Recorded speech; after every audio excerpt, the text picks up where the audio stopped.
Ellen's rough. That's Ellen a rough is like one. an old. But it's a rough one now. People being like, Ellen's a bitch. Ellen is a nasty person. There is an attempted comeback by somebody who did not cross one of those fateful lines of the misstepping on their sacred cows of gender or race. Ellen DeGeneres has officially been unmasked, and let's be honest, no one's even surprised anymore. Joe Rogan and Megyn Kelly didn't hold back, dropping bombshells that turned her $450 million Be Kind brand into a laughingstock of hypocrisy. Behind those famous dance moves lie allegations of toxicity, mistreatment, and a facade that finally shattered. She was said to be a nasty biatch, and that's Ellen DeGeneres. Her show got canceled after she had this testy exchange with Dakota Johnson. It's official. The queen of daytime TV has been dethroned. Ellen DeGeneres, the once beloved symbol of kindness and feel-good entertainment, has just faced the most humiliating takedown of her career.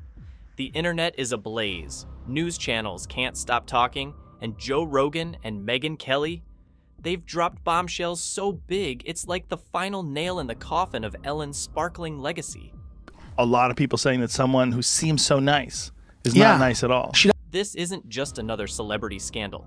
This is a full-blown cultural moment, a reckoning for a woman who built an empire on kindness, only for it to come crashing down under the weight of her own actions. As Joe Rogan so bluntly put it, she doesn't even seem nice, it's all forced. And if you thought that was harsh, wait until you hear the rest. When was your birthday? It was October 4th. October 4th. You turned 30. I did. And how was the party? I wasn't invited. The Dakota Johnson saga? That was just the appetizer. Sure, it was awkward, but it was nothing compared to the stories that followed.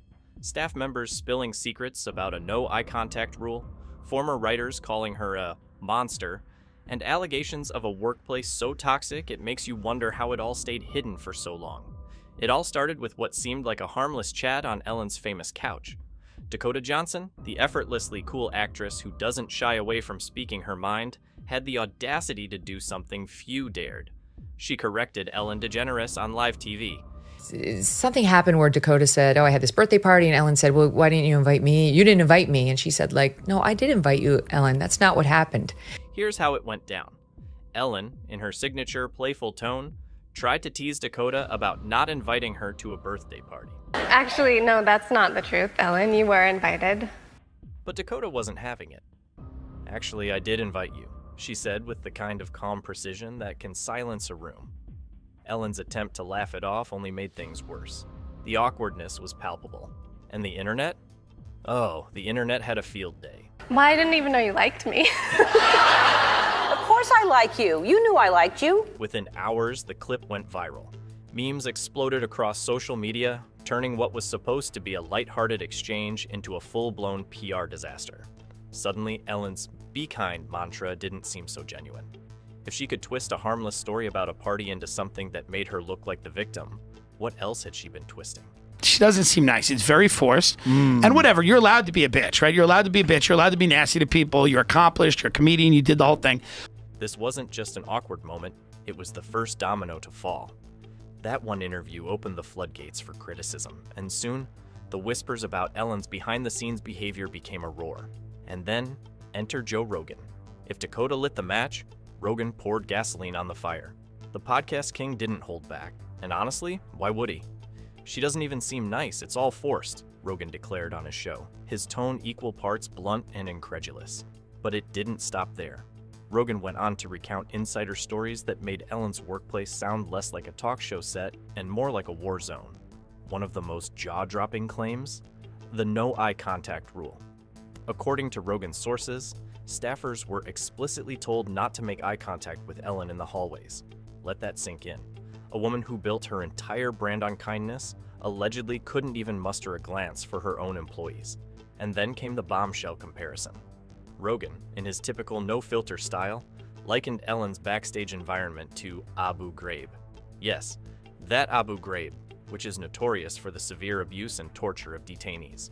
It was a shocking statement, one that made headlines instantly. Harsh? Absolutely. But it painted a vivid picture of what staffers reportedly endured.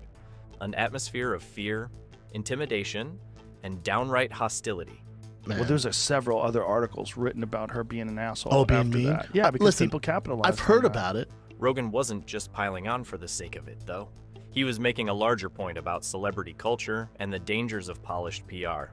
How often do we mistake polished PR for real kindness? He asked. It's a question that cuts deep, especially in a world where so many public figures hide behind carefully curated images. Don't you also think that she's one of those tooth and claw, get to the top? That's why she became Ellen in the first place, and that makes a lot of enemies. And this wasn't just Joe going rogue. The anecdotes kept coming. From writers who described Ellen as a monster, to staffers who felt belittled and bullied, the stories painted a picture of someone very different from the smiling, dancing host America had come to love.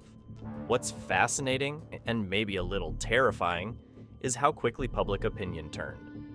Once people started seeing through Ellen's act, they couldn't unsee it. The same social media platforms that once celebrated her every dance move were now tearing her down. It all begs the question, was Ellen's kindness ever real, or was it just a brand? Rogan's commentary forced us to confront that uncomfortable possibility, and Dakota's birthday party call-out was the catalyst that made it all unravel. I can't stand these rich celebrities who want us to feel sorry for them. We don't. The fallout didn't just damage Ellen's reputation, it shifted how we view celebrity culture as a whole. We're no longer content with the shiny, packaged versions of our favorite stars. We want authenticity, flaws and all. And when someone like Ellen, who built an empire on being relatable and kind, turns out to be anything but, it feels like a betrayal. She's not really, by the way, stepping down. The viewers fired her. This isn't just about Ellen, though. It's about how we, as a culture, are starting to peel back the layers of celebrity personas. It's about questioning what's real and what's just another performance. And in Ellen's case, it seems the performance might have been the only real thing all along. In just a few moments, Dakota's calm correction and Rogan's brutal honesty, the narrative around Ellen shifted forever. It's a lesson for all of us. Maybe it's time to look a little closer at the smiles we've been sold and ask ourselves what they're hiding. It's just woe is me. I was run out of Hollywood as she speaks from this grandiose stage on Netflix. If Joe Rogan was the blunt instrument exposing Ellen DeGeneres, Megyn Kelly was the scalpel. Surgical, precise, and utterly unforgiving. Kelly didn't just join the conversation. She dismantled Ellen's carefully constructed empire piece by piece, shining a harsh spotlight on the machinery that kept it running for so long. And boy, was it ugly. All these staffers started to come out, not for nothing, but I know a guy, I know him very well, whose sister worked for her, who said, you were not allowed to make eye contact with Ellen in the halls of that show. Let's start with the lawsuits and NDAs. Ellen's workplace had reportedly been a pressure cooker for years, but nobody knew just how bad it was until employees began to speak out. Megyn Kelly dug deep, pulling out receipts in the form of complaints, whispers of NDAs to silent staff, and a string of allegations that painted a picture far removed from the dancing, grinning host we saw on TV. According to Kelly, Ellen's world wasn't all sunshine and laughter. It was a corporate machine fueled by fear and intimidation. But I feel that for the guests, it was bad goodwill for them. They just really were not able to connect with her. Now, more and more people are stepping forward to call out her behavior, painting an even darker picture of what went on behind the scenes. From staff members fired over minor infractions to the infamous no eye contact rule, the stories only grow uglier. Ellen's "Be Kind" mantra is now exposed as little more than a polished PR gimmick, with each new revelation adding weight to the claim that her kindness was just a well-crafted lie. The facade is gone, and the truth is messier than anyone could have imagined. Don't miss a beat of this drama. Hit that subscribe button now. Nastiness, that's their bread and butter. But Kelly didn't stop at Ellen. Oh no, she went for the media too. For years, glossy magazines and feel-good interviews had helped prop up Ellen's image as Hollywood's queen of kindness. Kelly called out the complicity, asking the tough question, why didn't anyone dig deeper sooner? Why did it take a full-blown staff revolt for the truth to come out? It was a scathing critique, not just of Ellen, but of the media's role in protecting celebrity brands. The victim. And she says, poor me. And she actually has the nerve to say that she was run out of Hollywood. And then there was Ellen's victim narrative. Kelly absolutely eviscerated it. $450 million and you're claiming hardship? The audacity! Kelly's voice practically dripped with disbelief. Ellen's attempt to paint herself as someone who'd been run out of Hollywood didn't just fall flat. It backfired spectacularly. Kelly made sure of that, pointing out how tone-deaf it was to cry foul while sitting on a mountain of cash. Toxic place to work. I am also a lot of other things. Sometimes I get sad, I get mad, I get anxious, I get frustrated, I get impatient, and I am working on all of that. I am a work in progress. But let's talk about the real gut punch, the toxic allegations from Ellen's staff. These weren't just a few isolated complaints. This was an avalanche of horror stories. Employees described a workplace ruled by favoritism, where minor infractions could cost you your job. Her show has not been fun. It has not been interesting. And it gets worse. Reports emerged of people being fired for seemingly trivial reasons, like taking medical leave or speaking up about unfair treatment. Another claim detailed Ellen's alleged dismissiveness toward her team, a stark contrast to her bubbly, approachable persona on camera. The emotional toll was enormous, working in constant fear, tiptoeing around a boss who demanded perfection but gave no grace. And all the while, the world worshipped her as a hero of kindness. It's enough to make anyone's blood boil. As these stories piled up, Ellen's empire began to crumble. Ratings for her show tanked as the public backlash grew louder. The apology she eventually issued didn't help. Critics called it tone-deaf, robotic, and insincere. "I'm sorry if anyone felt this way" isn't exactly the kind of accountability people were looking for.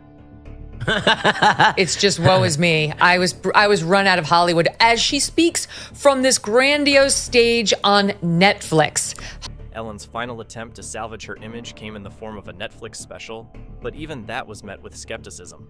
It felt less like a comeback and more like a desperate grab at redemption. As Rogan put it, you can't claim victimhood when you've been running the show with an iron fist. But here's where things get really interesting. Ellen's downfall isn't just about her. It's about the culture around her. Rogan and Kelly didn't just expose one celebrity. They pulled back the curtain on an entire system that allows public figures to sell kindness like a product while hiding their flaws behind PR campaigns. Guests would walk off feeling like crap. So it wasn't goodwill for the show. Rogan nailed it when he called out kindness as a product. It's a disconnect that's become all too common in Hollywood, where celebrities are more brand than human. And Kelly? She doubled down, showing how the media shapes and shields these personas, turning flaws into footnotes and scandals into blips on the radar. So, what does Ellen's fall mean for the rest of Hollywood? If her kindness was just a facade, what about other untouchable stars? How many other smiling faces are hiding toxic realities? It's a question we should all be asking. Ellen is a nasty person. In the end, Ellen's story is a cautionary tale. It's a reminder that what we see on the surface is rarely the whole truth. And as the world starts demanding authenticity over perfection, the days of untouchable celebrity brands might just be numbered, because kindness isn't something you can fake forever. And when the cracks start to show, there's no amount of PR that can put the pieces back together. Ellen DeGeneres' meteoric rise and catastrophic fall have become a cautionary tale of modern celebrity culture. Joe Rogan and Megyn Kelly's critiques expose the sharp divide between Ellen's polished public persona and the toxic allegations behind the scenes, leaving her legacy in question. Their commentary sparked a cultural shift, fostering skepticism toward the kindness brand and other manufactured celebrity images. Is Ellen's legacy irreparably damaged, or can she rise again in an era demanding authenticity? Comment down, and don't forget to subscribe to the channel.